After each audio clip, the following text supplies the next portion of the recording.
आज आपण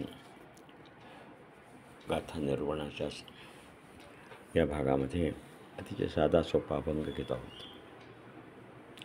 पोटापुरते देई विठ्ठला, मागणे लई नाही बा लई नाही. हा अभंग आपण घेत आहे. मी सुरेश पंधारे. गुरुर्ब्रह्मा गुरुर्विष्णू गुरुर्देव महेश्वरा, गुरु साक्षात परब्रह्म तस्मै न श्री गुरवे नमः.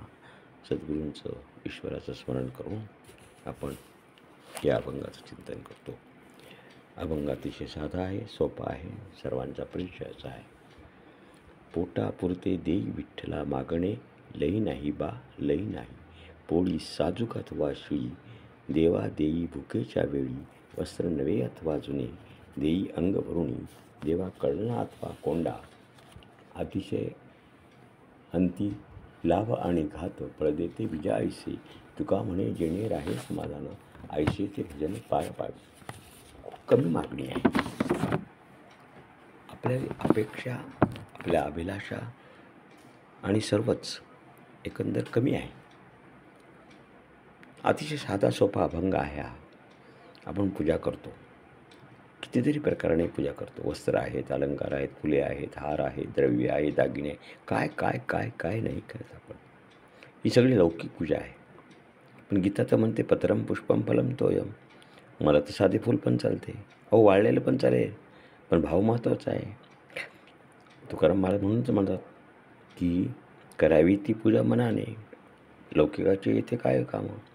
आपल्या देवीची, देवतेची, सद्गुरूची पूजा मानसपूजा करू शकतो की. मानसपूजेमध्ये स्थूल देह, कारण देह, महाकारण देह मदतीला येतात. हे दोन्ही विधी, हे दोन्ही देह पार पडतात.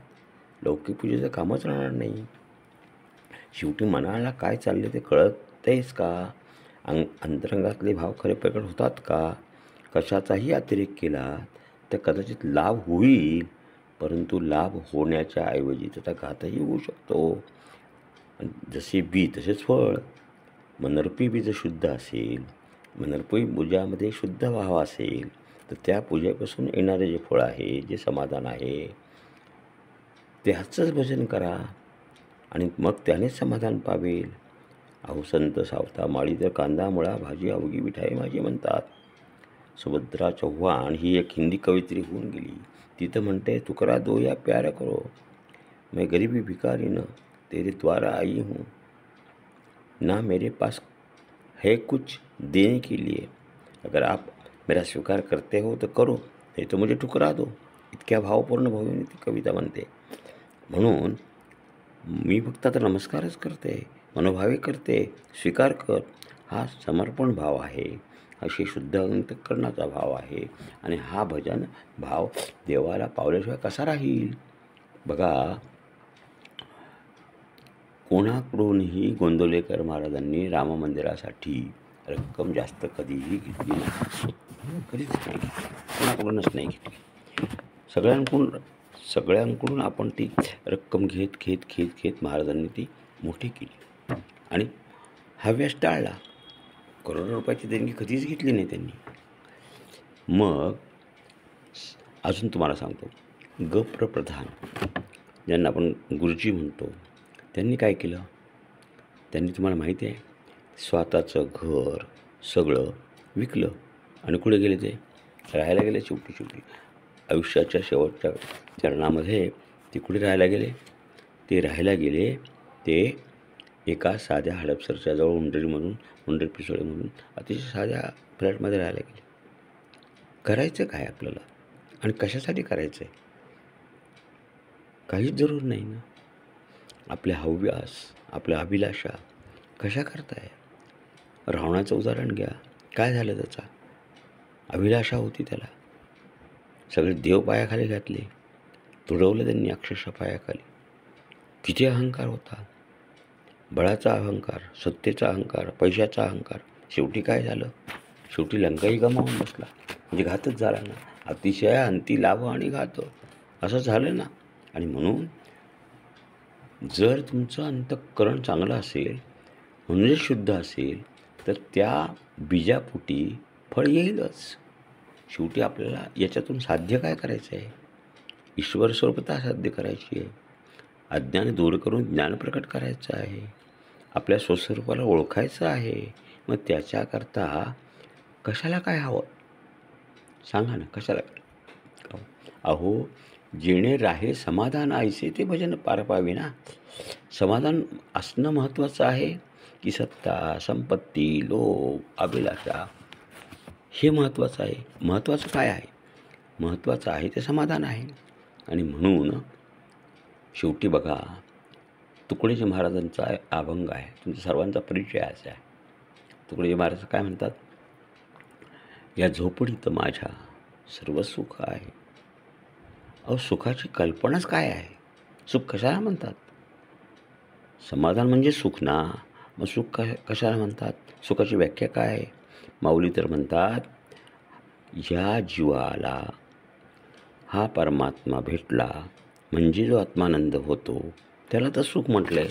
मग सुखाची परिभाषा जर इतकी सोपी असेल, सुखाची परिभाषा इतकी साधी असेल, त्या सुखाने जर तुम्हाला समाधान मिळत असेल, तर अशा प्रकारची जी तुमची उपासना आहे, अशा प्रकारची तुमची जी भजन आहे, ती तुम्ही पार पाडा ना. आणि म्हणून या झोपडीत माझ्या सर्व सुख आहे. भूमीवर पडावे, ताऱ्यांकडे पाहावे, प्रभुनाम नित्य गावे या झोपडीत माझ्या. म्हणजे प्रभूचं नामस्मरण तुकडोजी महाराजांनी सुद्धा सांगितलं. काय लागते प्रभूच्या नामस्मरणाला? काय उंच महल लागतोय, सत्ता लागते, संपत्ती लागते, खूप जडजवाहीर लागतं? काय लागतंय?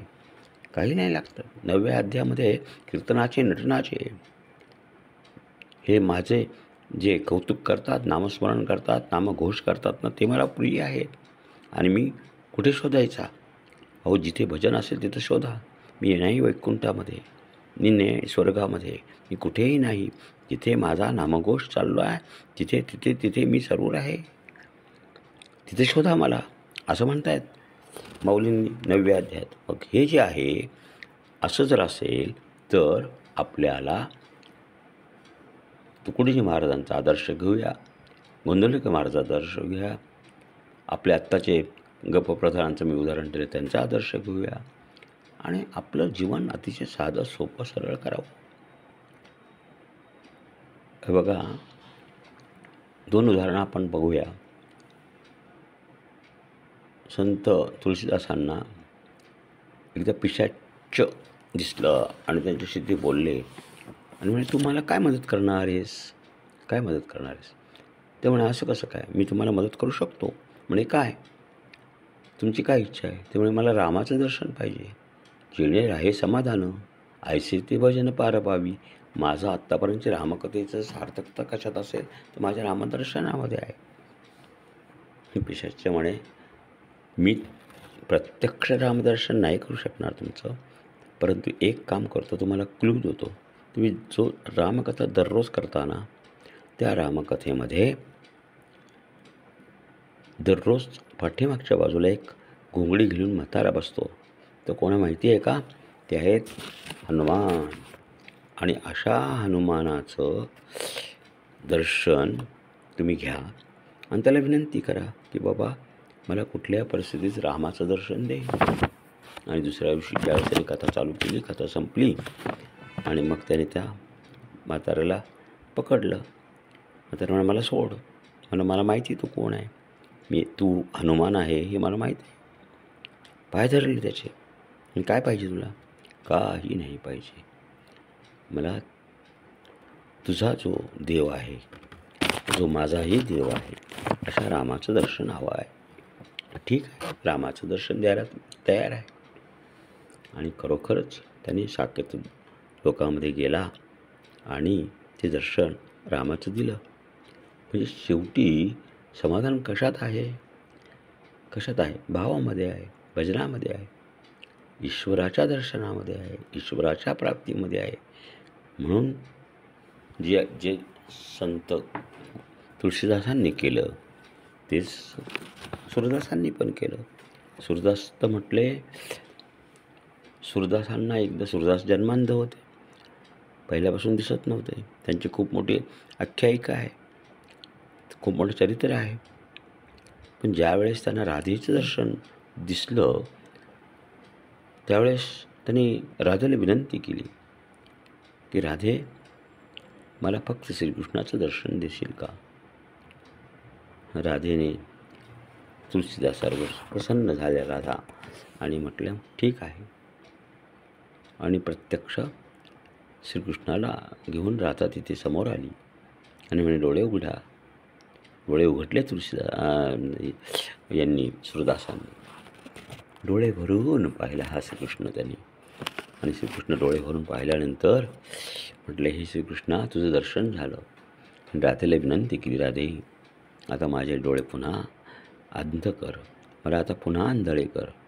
ज्या जगामध्ये जे पाहायला समाधान पाहिजे, सुख पाहिजे, ते ईश्वर दर्शन झालं, माझे इष्टदेवतेचं दर्शन झालं. आता मला काय पाहिजे?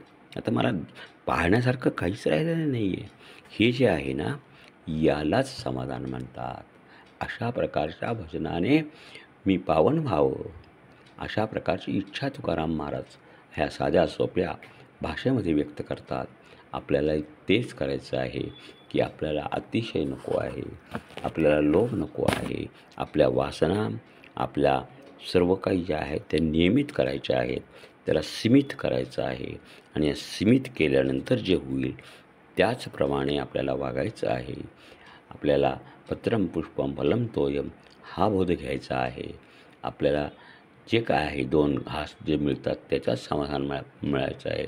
मिळालं तर मिळालं, नाही मिळालं तर नाही मिळालं.